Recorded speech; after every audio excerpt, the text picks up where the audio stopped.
special good evening. It's Thursday evening, and as usual, we're back with Têkkel Talk Show live. Yeah, very good evening, and welcome again. We are back. We are back with a bang. Yeah, we haven't been here for a while, guys. We are back. Well, 2 weeks. 2 weeks is long enough, but we're back, and it's going to be a lot to talk about. We've got a special guest on the show tonight. It's going to be fantastic, and yeah, I hope you guys enjoy it. No, for sure. And who would have thought we're greeting you after a loss against Australia in Australia, and we will chat about that later on. Not a lot of us would have thought that we would have. It's not only a loss. I think we got a good hiding, absolutely walloped in Australia, and ons moet maar seker maar weer terug gaan tekenbord to back to the drawing board, like the Englishmen say. Yeah, Barry, it wasn't good to watch for us as Springbok supporters. No, it wasn't. Yeah, it's sad when we have so much hope for the Boks, and we know what they can deliver. But I must say, the fact that the All Blacks lost against Argentina and made the Bokke loss okay. It wasn't so bad after all. Yeah, that is your opinion. Whether the All Blacks lose or not. If my team play as poorly as they did on the weekend, it's really, really a bitter pill to swallow. Furlough online. Altyd lekker as Arsenal top of the log lê. Ja, nee, maar kyk, Furlough is 'n Arsenal supporter en ons kan niks wegvat op die oomblik. Ja, Barry, Arsenal speel goeie sokker. Showing the goods. Top of the Premier League log, and we'll have a brief chat about that also later on. I know Manchester United will be playing in about an hour's time. I know there's a lot of Manchester United supporters online as well. Ek weet nie of hulle met 'n tranendal gaan slaap vanaand en of om 'n glimlag op hulle gesig nie. Maar Liverpool moes ook baie diep grawe gestaan om vir Newcastle weg te sit. The Premier League well and truly open, and we will have a chat about that later on. We will also speak to our Premier League expert later on in the series as well. So Furlough, baie geluk. Ek sien jy het ook 'n Springbok blazer aan, so ek weet nie of jy ook net so hartseer soos ons is hierdie week nie, maar ons Bokke het verloor, maar baie wel gedaan at least aan jou Arsenal ouens. Yeah, look, I mean, the fellows obviously. I actually bumped into another Arsenal supporter, and they much chirpier than what they used to be. En die manne praat 'n bietjie meer as wat hulle gewoonlik praat, maar ja, kyk, die seisoen is 'n marathon. Is nie 'n sprint nie. This guys, just please remember that, Arsenal fans. It's a marathon. So let's see if they can keep up the goods. Yeah. So guys, stay tuned. Later on in the show, we will reveal who's top of our Super Brew log as well. And not a lot of changes, but if you were brave enough to pick the Aussies over the Springboks and the Argentines over the All Blacks, you would have moved from a relegation zone right up into perhaps a title contention. So because there were not a lot of us that would have picked the Argentines to beat the All Blacks, and that would have obviously brought you much needed points to move up on that log. Also later on, some fan mail will speak about that, and then we'll get your input. Are the Springboks in a position to turn around the big loss? We'll chat about that, all about that later on. But yeah, Barry, jy het die haas 'n bietjie team gelaat. We have a very, very special guest tonight, Annelee Murray, former PR manager of the Springboks, and also now we're going to chat about her newly released book. Annelee Murray, welcome to the Têkkel Talk Show. Always nice to speak to you, and thank you for gracing us with your presence. Welkom by die Têkkel Talk Show. Ek moet 'n stukkie Afrikaans inkry vir die mense hier van die swarte. Baie dankie Al en Heinrich. Ja, dit's baie lekker om hier so te wees, en dis eintlik al die Afrikaans wat ek gaan sê. So, welcome. I was going to say, my data runs up when I speak too much Afrikaans. I'm just saying that my data runs up totally. Welcome. So, I'll mix it up. I also have my cap of speaking English as well. So I also run out of some English, and then I switch over to my mother tongue, which is Afrikaans. But Annelee, before we get into the nitty gritty, obviously we know you, and because we are sports supporters, and we know what you did previously. But just for the viewers, before we get into what the interview is all about, tell us a little bit more about yourself. Where do you come from? Where were you born? Where did things start for you? Yeah, thanks very much, and it's great to be on the show. I've often watched it, so I'm excited to be on it. It's lekker om met julle te gesels vanaand.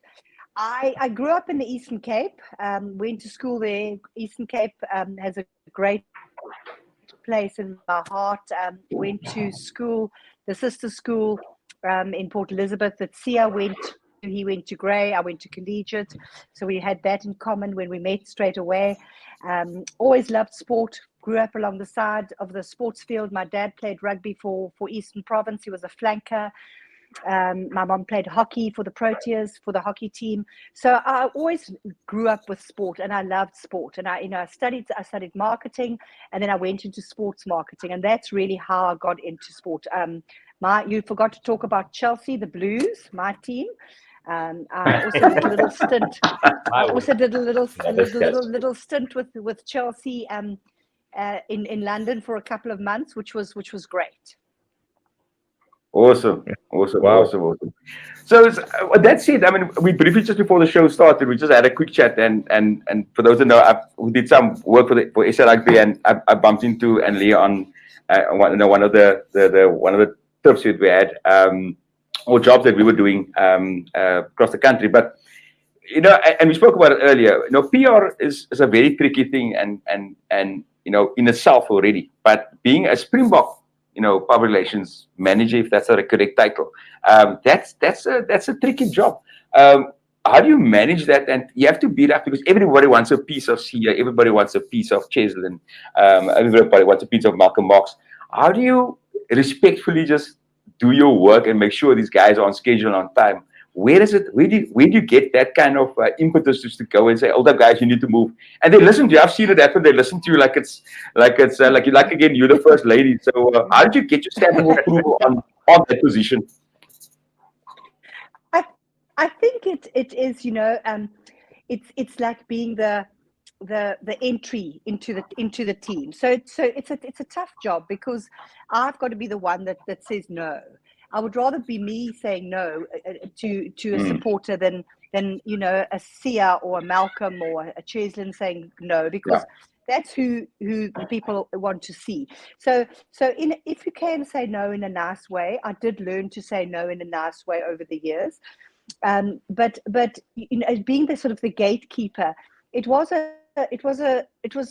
tough at first, because you want the supporters. That's who week in and week out lift the team, support them, bums on seats. That's who pays their salaries, because they fill the stadiums.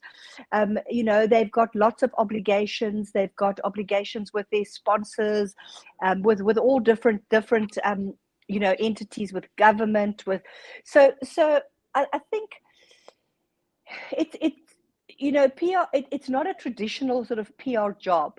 It's basically, I used to hate the word mother of the Springboks, but that's what it really is. It was a nurturing role that I over the years it sort of had with the players. And I think that I used to call them out like a mother would if they didn't do the right thing, because they are representing their country.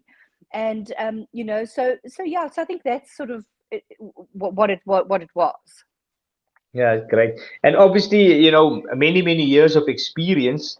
Over your years of employ, let's call it just an honor to serve in the Springbok jersey. You managed, or you were part of a Springbok group of players, and you oversaw 21. I think, if my stats is correct, 21 Springbok captains. I did. Any one of them. Obviously, there's quite a few. If you say 21. Any one of them that really stands out for you as real characters, or guys that really tested your skills as a PR manager, or wanting to spend more time than others at a specific venue? Who are the guys that really made you think about your job, or guys that stood out just through persona? Any one of them that jumped to mind? Yeah, I think, when you talk about 21 captains, it was 21 captains and 7 coaches. But over that time, I mean, there was Johan Miller, who was captain for one test match, for Rita Preer twice, Skalkberger one. So, the majority of them were long-term captains. John Smith was captain for 88 tests while I was there. In his 111 tests, he was captain. So, Sia now, I think, has overtaken Jean de Villiers as the second most capped Springbok captain now. So the captain is someone that you work very closely with in this job, because you go to events, you often write speeches, pointers for them. So you spend a lot of time with the captains. I think, and I'm very close to a lot of them, because they are your family. We talk about losing. When you lose, I know exactly what these guys are going through this week, because you have to carry on, and that's your family. At the end of the day, your family supports you through everything, and your Springbok family supports you. So John, I'm godmother to John's son, Tyron. Jean de Villiers was, if you talk about who tested me most, probably Jean de Villiers, because he's a joker and he's so funny. I have stories about all of them, and I'm very, very fond of all of them. Great. My mic is turned off. Sorry, rookie mistake. But we're not gonna speak too much about it, because obviously, guys, we want you to get this book. I mean, I've just started reading it. This is your book. Is it your first book? Your first book that you've released? Yes. Yeah, and what's striking about it? I mean, you have all these captains and various Springboks, doing a little piece to write about you. I mean, that's some heavy references that you've obviously used in the book. But with that said, you spoke about the change room and what the Boks are going through, and later on, we've got some fans that will want to say something about the Springboks. But they are humans. They're hurting when they lose. They're not just robots that will just get up next week and play up. How do you as in your role, how did you manage to kind of uplift them in a way? Was it helping with their families? How would you have tried to kind of lift them through a difficult loss or something that they didn't expect to happen on the field? I mean, no team, and I don't think I speak for any sports team, would go onto the field wanting to lose or expecting to lose. You would always try and win. And at the end of the day, we spoke about this family. Your family is the one that picks you up, and your Springbok family would be the one. So they would be tight. They would be believing in the process. They would be believing there. And there's a photograph of me with Malcolm Marx and Stephen Kitsoff at his wedding. So that shows you how tight one becomes. You get invited to their weddings. You spend a lot of time with them. So they would be the ones. As a management team member, we would be the ones that would still have to pay the hotel bills and make sure that the luggage gets to the next country, go to the next hotel, you get on the flight, you do the things we would have to do the admin and all those things, whereas the player would have time to reflect, look at the game. The coaches would be that they would reflect, and they would sort of put it behind them and go on. And I think that's one of the reasons why I wrote the book, because it's really about my Springbok rugby journey, but it's not only about me, but about the many different personalities, the occasions, and the experiences that made the years on the road with the Boks such a remarkable journey. And I hope that the book can inspire supporters equally when it comes to the dynamics and what happens behind the scenes, because I'm now also, like you, I'm just a lekker Bok supporter, and I'm sitting on my couch over the weekend and I'm shouting, and why is this one doing this, and I'm also doing that. But at the end of the day, they're human. They are human. I wanted people to understand what it takes to get a team onto the field, because as a supporter, you sit on your couch or you sit in the stand and you see the Boks run on, and you play for 80 minutes and you shout and you scream and you're happy or you're sad.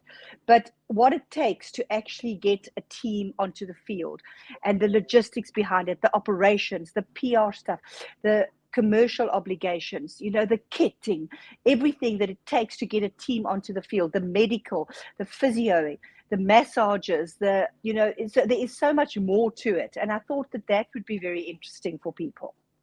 Fantastic. Now, we're certainly looking forward to reading the book. The title, The First Lady of SA Rugby. Obviously, it makes sense for so many reasons. You've just explained, being the access to the team, making sure that their well-being is taken care of, specifically from a PR, marketing, and communications point of view. Was it very easy to choose the title from? Did you choose it yourself? Where does this title, really, where did it really hit home? It sounds like something that, it just, it would have been chosen overnight because you were that guardian for them. Yeah. But do you remember where the title started, or where the title actually were planted? I do. Yeah, I do, because the title is very specific. I was the first lady. I was the first woman to travel with a team. I traveled for 22 years with a team. And so I was the first woman to be with the team. And so the first lady of Springbok Rugby. So that's where it started. I was the first one. Then there was another lady. Then Dr. Cheryl Calder. Jake brought her in. She was the visual coach during the 2007 World Cup. Then she left. Then Peter de Villiers brought Renee Naylor in, the physio, who's still there. She left. She had a baby. She came back. She's gone there again. Then there were other ladies. Then my friend Dahlia Hurwitz was also there. She was the massage therapist. She left. She's now with USA Rugby. Then there was another physio, Dr. Tanu Pillay, and a dietitian. And the photo that you see now is actually the 4 ladies that went to the Rugby World Cup in 2019. And it just shows, how forward-thinking Rassie was. It was a diverse team in every way. We have 4 ladies in a man's team. So it was we were the first team in World Rugby to have 4 ladies and to have this diverse team. So I was the first, and that's how the title really started. Fantastic. And we're not going to give too much away. We've said it now. We're not going to give too much away. We want people to go out and get this book. Is there anything that you want to say? You've touched on it briefly, that you would want to entice somebody that was going to walk into the exclusive books on Saturday morning, want to get this book. What would hook them, just from the cusp? Elevator speech. Well, I mean, I love the Springboks too much to tell bad stories. So I and as in everything, there are certain issues that you don't talk out. In a family, you don't talk out on certain things, and it's not that it's like a state secret, but it's just you just don't talk about them. But there are lots of funny stories, there are lots of really cool stories about what happened on tour that you don't know about, and little traditions that people, supporters wouldn't really know about, that I talk about and I start the story on the final of the 2019 Rugby World Cup, when Loet de Jager gets injured, and I go down from the stadium. And I go into the medical room, and Loet's there, and he's crying like a baby, and he doesn't want to take his jersey off because it's his World Cup jersey. And he says, no, but it's my World Cup jersey. And I said to him, Loet, you have another jersey, and you are taking this off because you have to get looked at. I went and fetched his mom and his wife and brought them down to the medical room. And there we were, sitting 2 meters away from Kyle Sinclair, who'd been knocked out, the English prop, who'd been knocked out a couple of minutes before Loet. He didn't have a clue where he was. He was asking what was happening, who's this person, who was winning, what was the score. So I tell the story. I started there and I end it with the Rugby World Cup, and I talk about 20 years. So it's a story, and I think if you're a sports person, you'll like the story. It's a nice story. Awesome. We're certainly looking forward to getting my hands onto the book, and obviously making sure that I read it from start to finish. The Springbok brand, it really sets the mood. Ek was van die week bietjie 'n slegte by by die werk. Ons het gedink, wat gaan aan met die man? Maar my Springbok span het nie net verloor nie. Hulle het nie volgens die standaarde gespeel nie. And the Springbok brand is a very powerful brand. It sets the tone. It gets you into that mood, whether you're laughing or crying. What makes this brand, the Springboks, so special? We obviously understand it, but from a PR point of view, just explain briefly, why is it so powerful in the context of South Africa? I think that the Springboks just resonates. It just brings something out in all of us who are sports fans. Firstly, it's been the Springbok, the rugby has been the most successful sporting code in South Africa, in that we've won 3 Rugby World Cups. So when and consistently over this period of time, okay, every 12 years we win a World Cup, and hopefully next year we'll win, so it won't take 12 years again. But we consistently we've won the British and Irish Lions series so consistently, and we worked very hard behind the scenes from a PR point of view to make the players accessible, because at the end of the day, they are just human beings. They, like you and I, they love their parents. They love a braai. They do normal things. They take their kids to school. They miss out on a lot of these things because they travel for so long, in long periods of time. They miss out on milestones. So we try to make that, in the team environment special. But I think they just the team resonates because it has been successful and accessible to the nation. Awesome. And just with that said, we're going to run through 1 or 2 comments quickly, because obviously we touched on the very kind of public side of Annelee and what you do for the Springboks, but there's also the force or the family behind you. And there's a question that Furloughs actually put out is, how do you balance your private life when you've got so many people relying on your guidance? Because I'm sure that must have been tricky. You've got, besides managing or helping out with the players, their private lives, you've got your own support system as well, I'm sure. So how did you find that balance? I think it's if you do something that you really love, it's not really a job. It's something that just comes naturally. But it is very draining, and you do have to make time for yourself. You have to make time. I would wake up at 5 o'clock in the morning and go to the gym, whether I did a huge amount or just walked on the treadmill for an hour, just to clear your mind and to make yourself, ready for the day. And when there's downtime, with the Springbok team, it's not the whole year, so you do have downtime. So you just have to make that balance and do it. And it was something that I did for a long time. But it's part of it's a chapter that's finished now, because I don't want to travel and I don't want to be away from home for those long periods of time anymore. One more question. We've got a question from William, and I'm not too sure if you touch this later in your book. I like it. I've just started it. But William has a question. Says, what World Cup defeats were the most difficult to deal with as a management team? Yeah, I think William, thanks for that question. There were 2. There was one in 2011 when we were in the quarterfinals against Australia in Wellington in New Zealand, and Andrew Bryce was the referee, and he's never refereed since then. Exactly, and that was very, very tough, because that was an incredibly, we were in an incredibly good space, was an incredibly good team, and we felt that we could have gone the whole way. So that was really, really tough. And then we were in New Zealand. It's hard. It's a long way away from home. It took us 48 hours to get back to the country, to South Africa, because you can't just fly from New Zealand to South Africa. You have to fly around the world and all different places. That was tough. And then another World Cup loss that was very, very hard was the one against Japan in 2015. And for World Rugby, it was amazing, and it made the tier 2 and the countries realize that anything is possible. World Cup, anything is possible. It's a once-off game, and anything is possible. And it really made them. But it put a big sort of tag on our back, because it was very tough from there.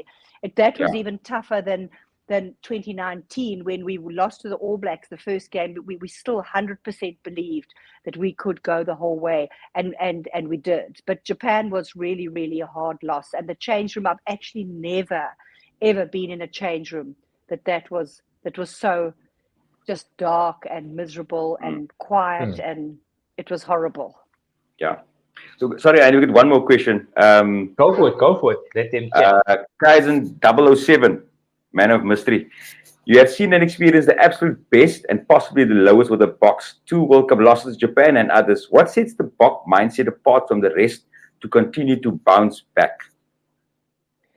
I think in a World Cup, a World Cup, you have well, every game you take it to game by game, but a World Cup, your mindset, it's a specific time. It's a 7-week period. It's your everything is geared. Should you do this in the pool games? You still have an option. You can finish 1 or 2, and then you can go through like we did in Japan. But after that, it's knockout rugby. Quarters, semis, and finals and you get to the final, it's knockout rugby. So I think the mindset.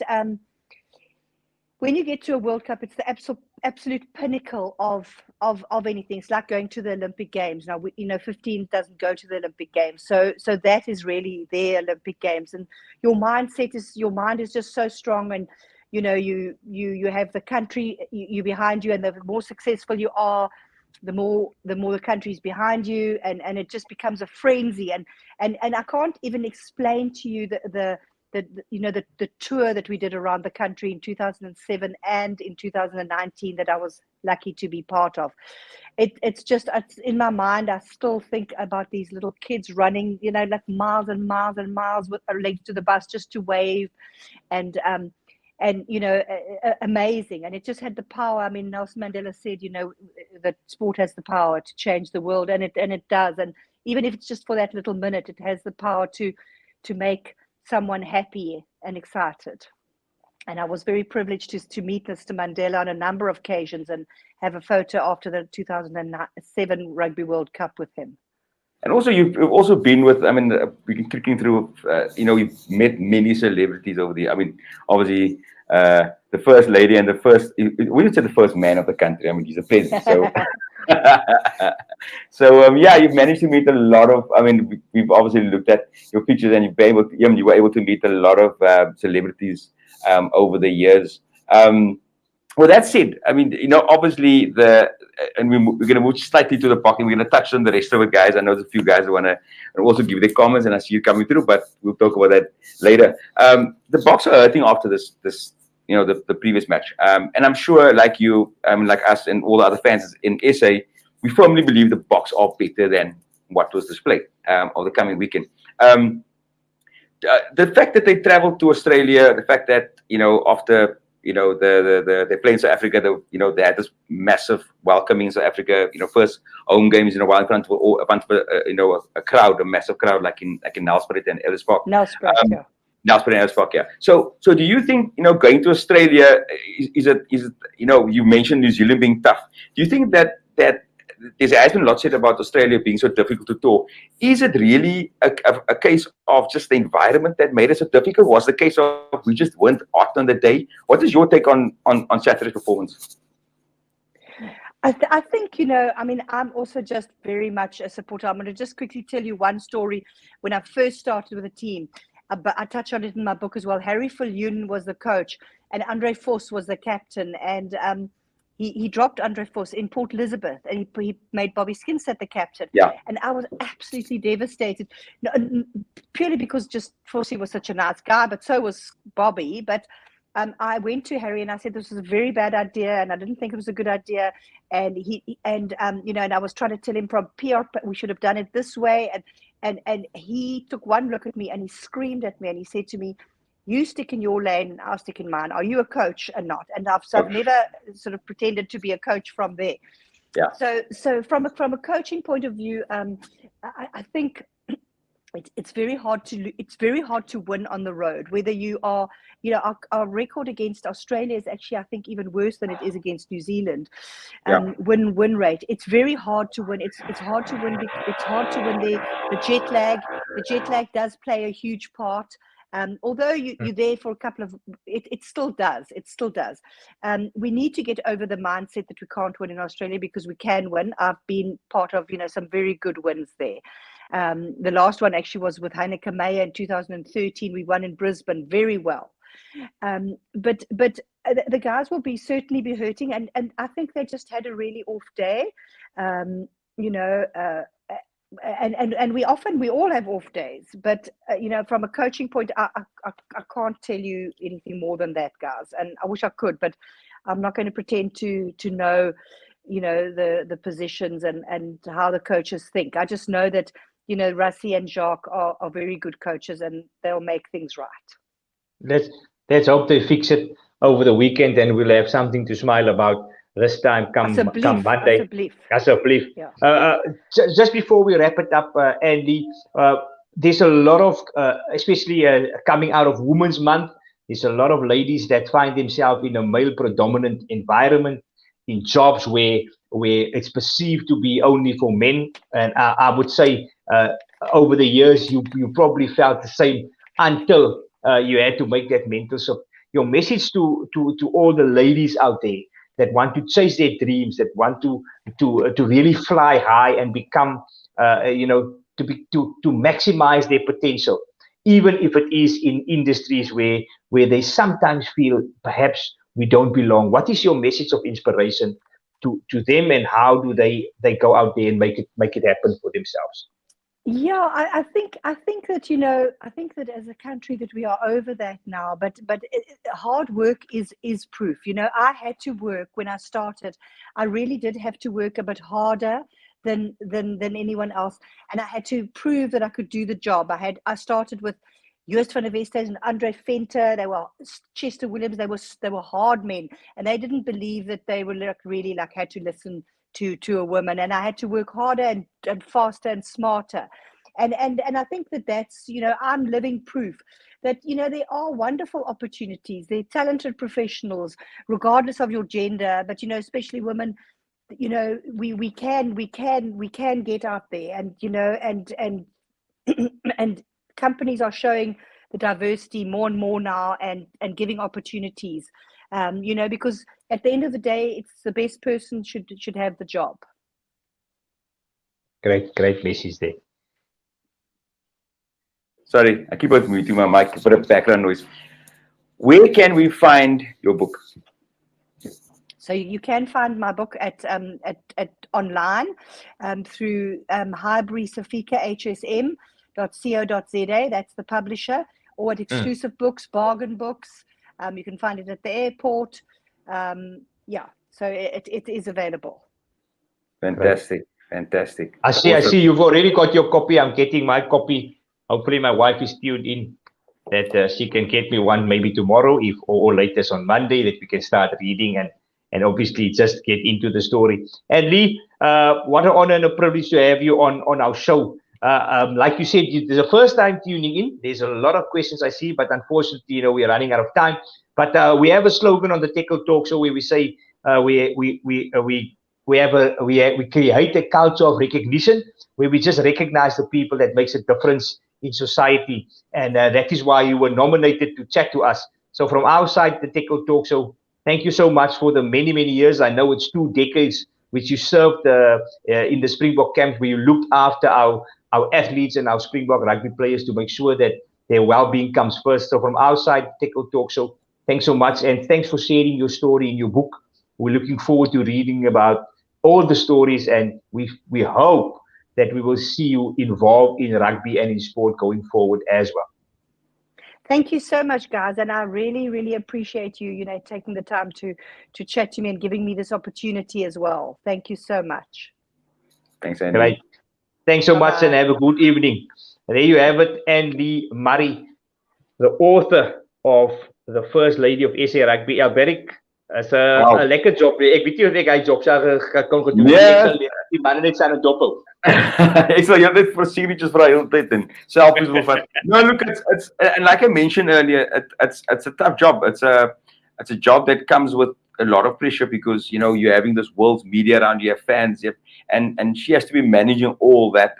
And she put it so nicely. Rather have her be the one that says no than a Sia or Malcolm Marx or any of the other players. So yeah, it's fantastic, and she did so well. I mean, if you look at the amount of content that she's put together over the years in terms of obviously a book, that's in the book, and also images that she's shared with us. You can just see that she has a lot to talk about, and I can't wait to finish it. I'm like I said, I'm in the beginning. So guys, get your book. Like she mentioned, that I think Furlough's a message now. Is the ebook available? We'll find that out, Furlough. But yeah, please go and get the book. It's very, very enlightening, and you'll definitely get some nice little nuggets that we don't hear about in the media. No, for sure, and great angle to read. We normally just buy the books of former players and former coaches. Now, this is an opportunity to get a different angle of what went down behind the scenes, and also what goes into the PR and comms and the marketing aspect of this brilliant brand. We're going to chat about the Springboks a little bit. I know there's a few burning questions for us. Like I mentioned, we were absolutely thrashed. I think the scoreboard actually could have been a lot worse for the Springboks. They were utterly poor on Saturday. And I know they have it in them to bounce back, but it's time for them now to take the criticism from my side. I haven't seen them play as poorly as they did in quite a while, and for various reasons. They were walloped. They trailed this match by 25 points to 3 for a long time. Yep. And they managed in the dying minutes of this game to get 2 tries, to bring some recognition to the scoreline, losing to Australia in Australia 25 points to 17. Hey, it was maar bitter om te kyk, Jalby. No, it was very, very sad. I think, again, like you mentioned, up to the last minute, Kwagga het my net vir ons 'n bietjie daar, bietjie gehelp, my scoreline 'n bietjie te lig. But yeah, very, very sad. I think, it's, I don't know what it is. I've wrapped my head around. Yes, we can go over, player selections and all the nitty-gritty of it. But one thing that has become very kind of, how do you put it, kind of glaring over the last years is the Boks lack that killer instinct. And we've seen it from the British Lions. Over the years, we had a golden opportunity. If you take it back, you didn't chat about the All Black game, but if you take it back 2 or 3 weeks ago, we had a golden opportunity to bury the All Blacks and possibly bury Ian Foster as well with it. But we had a golden opportunity. If this was the All Blacks of the 90s and the 2000s, they would have made sure the Boks, they're putting 30, 40 points on top of the Boks. We just don't have it in us to make, it's almost like we got complacent in the second test. And the same with the Aussies. We've always had it. We've looked at the All Blacks and then, not kind of, the Aussies were like the second, thing to worry about. And then they, and it shows now records. We never able to really dominate Australia in Australia.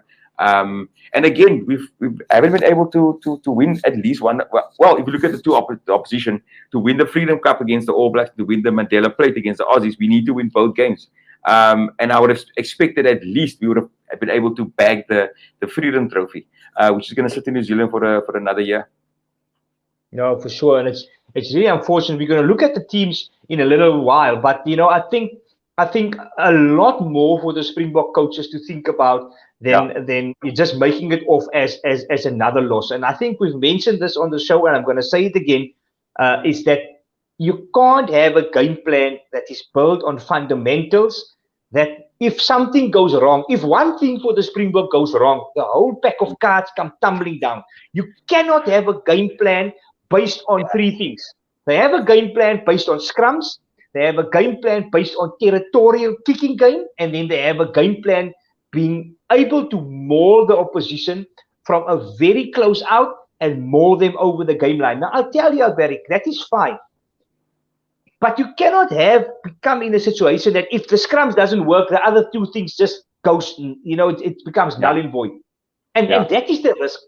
If the scrum doesn't work, if Frans Malherbe does not get the go forward in the scrums, there must be something else. And they don't have something else. Because if Frans Malherbe doesn't go forward, Faf de Klerk is under pressure, Pollard is under pressure, he becomes an absolute useless flyer if he's under pressure.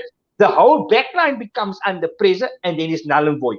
Now, if the kicking game is off, you don't gain territorial advantage. If you don't get territorial advantage, you don't get a line out in territory. And if you don't get a line out in territory, the whole pack of cards come tumbling down. What is the plan? What else do you have? You cannot have a game plan built on three fundamental things. And if one thing doesn't work, you lose against an Australian team that lost with 20 points against Argentina 2 weeks ago. It just doesn't work.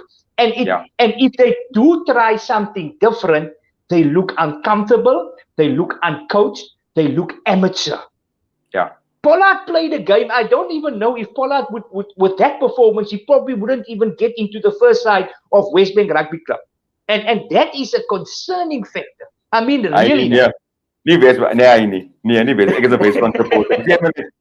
Yeah, look, it's actually a compliment to Westbank, but it's really poor from an international standard fly up, and I'm frustrated. You can probably hear the frustration. Yeah. You can't give. We actually made the Australians look very good. The inside passes, there's no pillar defending.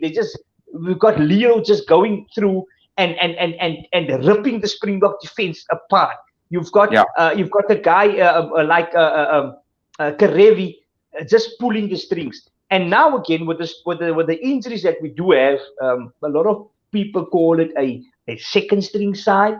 But again, where's the contingency plan? You can't tell me if one of your fly up gets injured, the second gets a bump, all of a sudden your best fullback needs to move to fly up.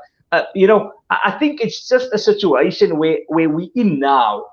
Where even a team like Argentina would come and they would find a lot of defects in our team.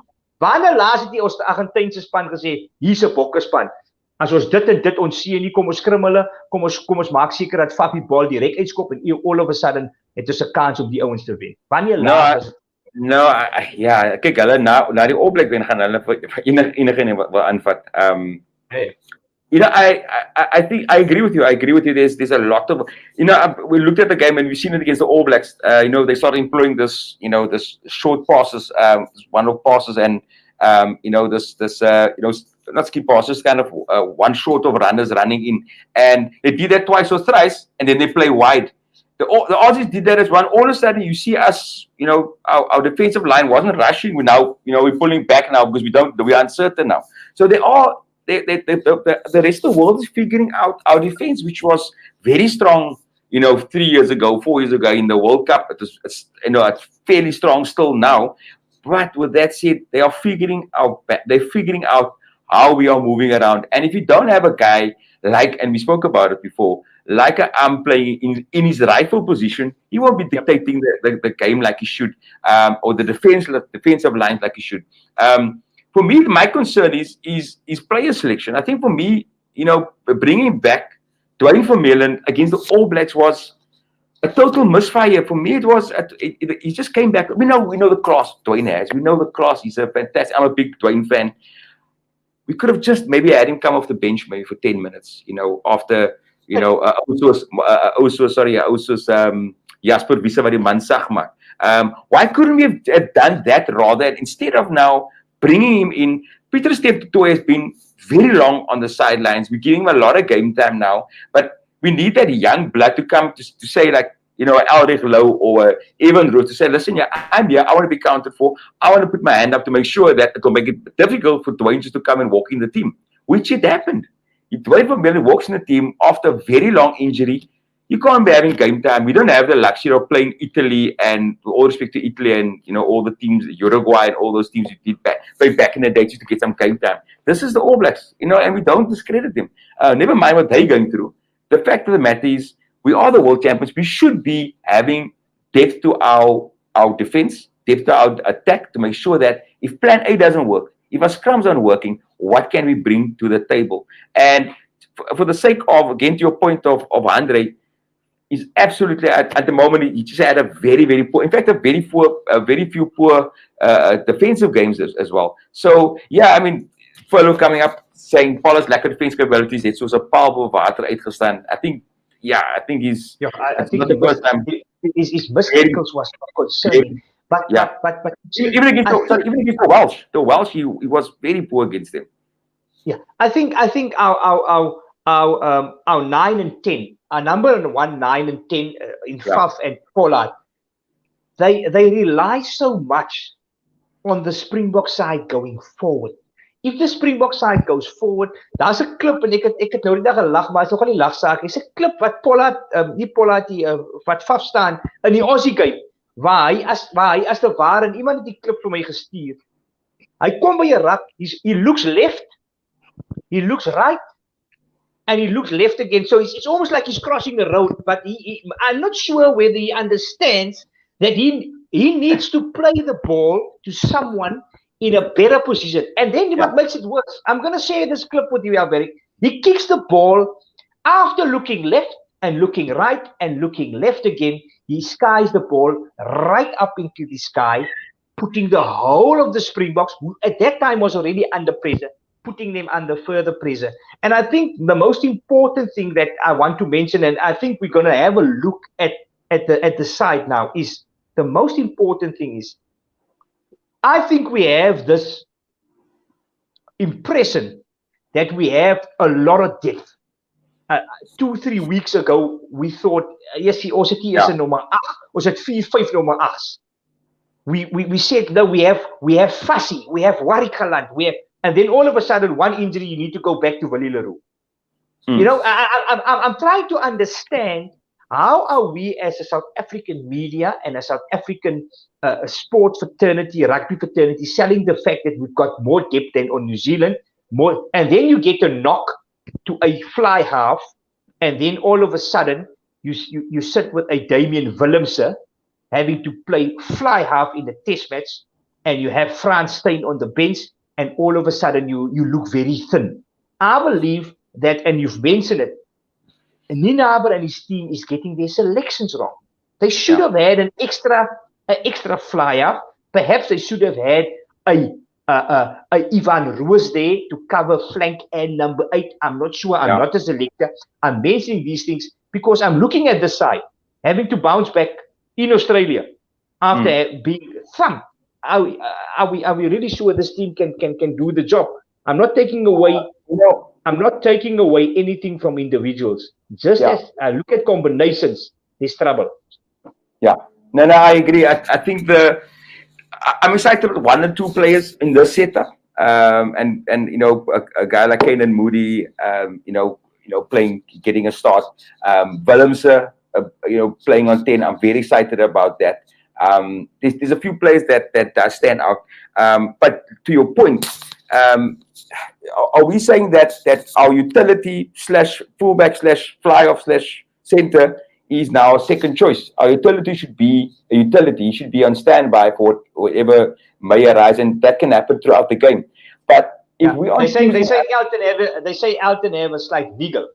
Yeah, if you even want to select Elton with his lack of game as well. Yeah. So I think there's a bit of a mismatch here in terms about grouping of players. No, I don't, and also I feel there's a bit of, I would say, favoritism maybe, because I mean obviously you had again, I'm not going to be I'm a Stormers fan, so I'm not going to be biased on this, but you had Manie Lebok playing some fantastic rugby to the Stormers, to the URC, the flyer from the Bulls as well also played some good rugby. Those guys should have been in the squad as a standby instead of having all these players being played out of position. Last week, Wadi Galant looked like a fish out of the water playing on a wing. He's a fullback. Play with fullback, or what his preferred and best position is. We know he's a great player, but why go there? If we have depth, then we shouldn't be picking players out of depth. And that's my main concern is that we're picking players not out of depth, out of their position. And you have this position where you can have Jesse Kriel, which, with all due respect to him, he's a great guy, and obviously didn't have the game time over the last couple of years with the Boks. So he's filling a role that should have been set by a up and coming centre. That should have been the Simulanis, those players that really put their hand up. Even Esterhuizen, that which has been playing some good rugby in the UK. Where he didn't have a great game against the Welsh, but with that said, he's a good player. So you're having this mix and match of players that I feel just doesn't gel with what we've been trying to achieve over the last while. And blooding youngsters has been very difficult. For example, the second test against the Welsh, we went and changed, I think, something like 14 players in that game. I feel we could have made sure that we won the test first before we started playing around with combinations, and rather brought in 1 or 2 players to kind of just make sure that continuity is there, that the core of the team is there. But then you give a guy like even Etzebeth the rest. You give a guy like Lotte Jagen, bring in Salman Morat, for example, in that third test when it was done. But at this point now, we have to play our best team every week. And then we have injuries to key players like Lucanio and then we're looking at each other. Okay, let's use players that have been out of depth for a while, playing against the Australians' best side. And that's a concern for me. It's just those utility players. They are great as utility players, but if you are going to be putting players on for like and specialists in a position, then we should be matching somebody as close as possible to a Lucanio in that position. And unfortunately, all due respect to Jesse, he doesn't have at the moment what Lucanio has. No, for sure. Rest assured, we do take note that guys like Cheslin Colby, and specifically, I think a guy that we really, really miss is a guy like Bongi Benambi. I really miss him in the setup. This is a big miss at hooker for us.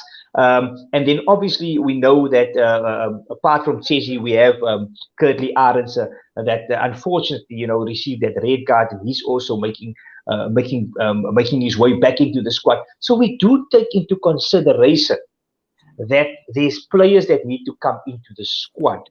But we just let's say couch coaches. We're just watching this game, and I still puzzled that you need to now, and I want to latch on what Alberic has just said. Play the players in their positions. How is it possible that a guy like Fassi, who's been one of the hot finds, he plays at wing, and all of a sudden he's right out of the team, a youngster, and all credit to Caelan Moody, but he gets fast-tracked into the side, into his rightful position at number 14. But now we're sitting with Willie again at number 14. I'm trying to figure it out. Someone must just say, maybe you are too critical. Was Fassi there as a wing in the first place? Was he a fullback? Did he play at fullback? Same with Warwick. Warwick should not walk the same line as Fassi now. Give Warwick the rightful chance in his position at number 15, or we're going to see Warwick leaving the squad, and then you get another utility back in. Franz Steyn is obviously reaching the end of his expiry date as well. So, Kaizen saying, may this be the swan song for many names on the list? Yeah, I think there's a lot of guys that can still add a lot of value. But we want to make sure that when we get to the World Cup, we need a group of players where if one player needs to substitute another, that ons moet say, oh, yes, gaan die ouwe maak. And hence I'm saying, yes, the URC proved to us we can compete with the European tour or European teams, but we should not be under the wrong impression that we've got 3-5 players per position. I think we must rather go and say specialize, and who are those 2-3 players? Who's the third choice flyer? Is it Damian Williams? So if it is, then we need to play him at franchise level in that position as well, because he's playing fullback for the Boks, but he played number 12 for the URC team in Cape Town. So are we not leaving it short with some players? And that is the argument that we have. And it shows, Alberic, it shows at times, crucial games, we have too many utility players and too little specialized players. Just my opinion. No, 100%, Annie. I think you nailed it, and that's so key. I mean, and guys, we welcome you to please send us your comments. I think this is a hard debate. Also, Feeder, Ori Bokke, we are under the collar tonight about him, but we talk about the Boks because we know what they can deliver. We know they're a great team. I mean, 3 weeks ago we were singing their praises because they dismantled the All Blacks. They didn't win, they dismantled it, and even in that game, we should have put down 20 points on the Boks. I think we spoke about it, during the weekend. We were saying the Boks could at least put down 20 past them, just by the way they were playing. But on key moments in the game, it's whether it's again reverting back to that pre-Rassie, not pre-Rassie era. I think the initial stages of playing with Rassie and even the Heineken Meyer era is that we played. Sorry, Alistair Garcia era is that we played. We didn't play the situation. There was opportunities where the guys could have actually scored could have actually scored points, but they don't take on these players that end up actually kicking the ball away into position and making sure that they lose the ball instead of making sure we score a try. And that is again, looking at this team, I'm really hoping, with Damon on 10, that he can dictate to play a flatter line. You mentioned in the week, Pollard, the minute he's on attack, he stands deep. We should have been standing flat. And we know what he's done against the All Blacks. Pollard on the front foot, playing flat is absolutely dangerous. And he can create havoc. He can create havoc. And whether it's the luxury and the comfort of playing behind a power pack like the Boks, and not having that, and then what do you do now? There's so many questions that we have to ask about it. But yeah, I think we have depth from a forward point of view. I think we've got enough depth from 1 to 8. You mentioned Bongi. I'm excited about Dean Fourie coming up. There's enough depth in our pack. Our backline needs to be more settled on the depth side. We've got, for example, Lukhanyo that can make a difference. We've got those players that are world class. We know what Lukhanyo does. But who is the next? Again, we're looking for the next. Not necessarily Chase and Colby, but the next right wing. Who's the next left wing if we get injured? Who is the next fullback after, if Damon had to now be fullback after Willie? Who's our third choice? Who's the players that's going to make a difference and be counted for on those big tough games? And I don't think Jacques has done enough to give those players enough exposure. The younger players, the fussies of the squad. Why haven't they been given the opportunity to blood themselves and give them some? I mean, Fussy should have had at least 5 or 6 test matches on his belt if he doesn't have it already. He should have had a bit more than that already by now. And whether it's a 10 minutes or 15 minutes, get him used to it. Instead of, again, with all respect to Canan Moody, he's a great player. Throwing a youngster in a almost must-win game is a lot to ask. And I mean, with his talent, I'm sure he'll pull through. But yeah, just there's just a lot of selections that are just a bit mind-boggling at the moment. No, for sure. And then also we asked you to give us your picks. We've got Richard also. They're saying Bongi missing his pinpoint throw. Yeah, and I think that is the one thing that we do miss. But we asked you to obviously play along with us in our Super Brew pools. Just remember the All Blacks lost against the Argentines, and then the Aussies pulling one through against the Springboks. And Abi, it wasn't a good.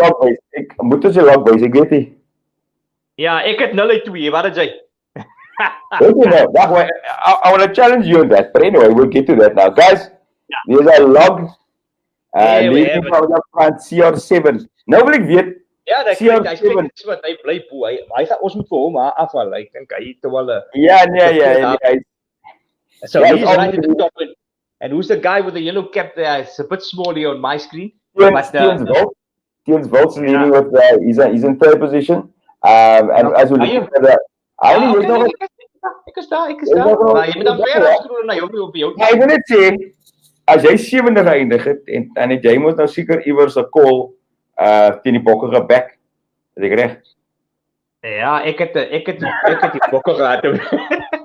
Ek het die Bokke gehad om te verloor op Ellis Park en hulle het verloor op Ellis Park. I was really sure that the Boks will not beat the All Blacks twice in South Africa. Yeah. Obviously, I was hoping that they could. I just thought that with so much at play, and especially when I saw Richie Mo'unga being selected at 10, I thought, listen, this would probably be the chance for the All Blacks, and that I went with that. But guess what?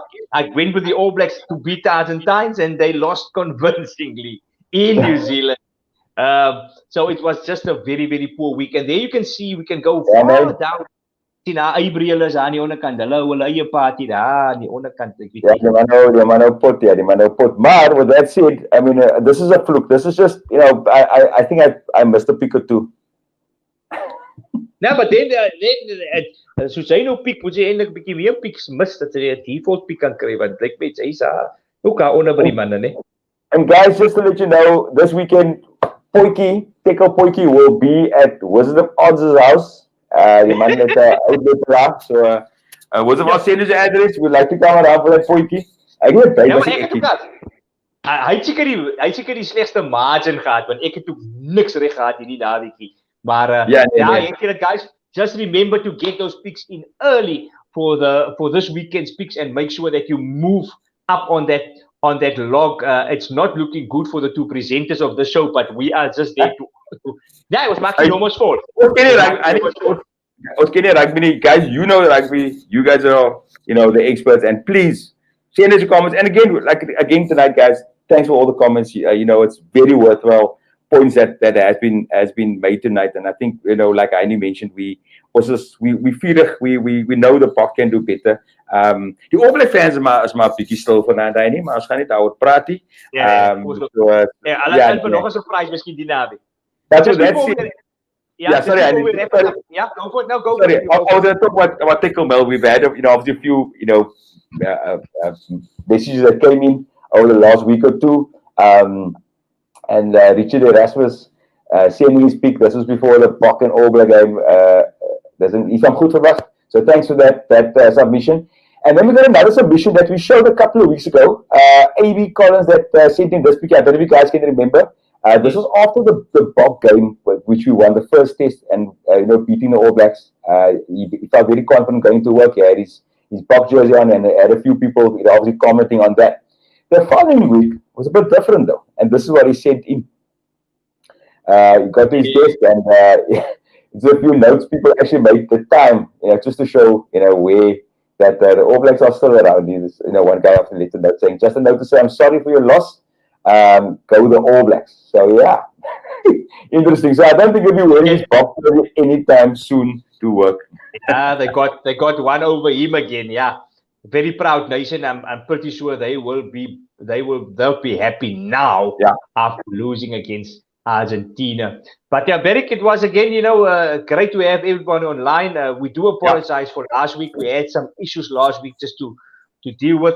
But from now on, again, every Thursday, at least for the next 8 episodes in this series, we will be back with a few guests, chatting some rugby, making sure that we do give recognition to those that deserve some recognition. But a special thanks tonight to Annelee Murray for sharing her story with us. It was a very insightful discussion. And hopefully, Beric, on Saturday, the inspiration will be back with the Boks and they'll be able to make us proud again. Hope so. I am going poker. This game, I'm going to say it, put it out there. I'm not bluffing, guys. I'm going to go poker. En jy het gesê last week jy gaan poker back en toe kies jy teen die Bokke. Maar ek sien jy speel mind game. I see it. I know that. I'm making notes. Time as well. Ek het die Bokke gehad om vir Australië te wen. En maar nou met hierdie span moet ek maar mooi dink, maar jy weet mense hart kry al die oorhand, so kom ons hoop. Ja, die Bokke doen dit. So after we still behind the Boks. We still behind the Boks. We still support them all the way. We love them and we know they've got the goods and they can bring it. So yeah, it's Bokke, go Bokke. Let's hope that the Springboks do. They still have outside chance to win the rugby championships, especially with the Argentines making themselves heard in the rugby champ. So if the Boks can come out and go all guns blazing and make sure that they get the maximum points, who knows? Perhaps we still walk away with the title. But that remains to be seen. Beric, until next week Thursday, and to everybody online, it was good chatting to you again. Have a good weekend, and then next week Thursday, same time, same place. Until then, good night.